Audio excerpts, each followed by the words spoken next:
L'intrication quantique,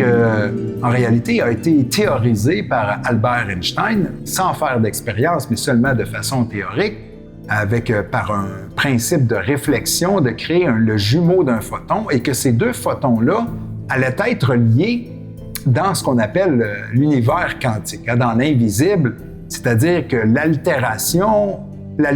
d'un des photons ou la modification ou le changement d'un des photons va instantanément apparaître dans le photon jumeau, sans aucune communication, même s'ils sont parfaitement isolés, c'est-à-dire que l'un va être le reflet fidèle de l'autre, même dans le temps. Au fil du temps, après qu'ils aient été séparés, ils vont toujours être quand même le même, mais en deux manifestations différentes. Alors ça, c'est l'intrication quantique. Elle n'a pas été théorisée nécessairement avec les photons, mais on l'a expérimenté beaucoup plus tard avec les photons. Donc, un autre monsieur, en 1972, les années 70 ou 80, qui s'appelait Stuart Friedman, qui a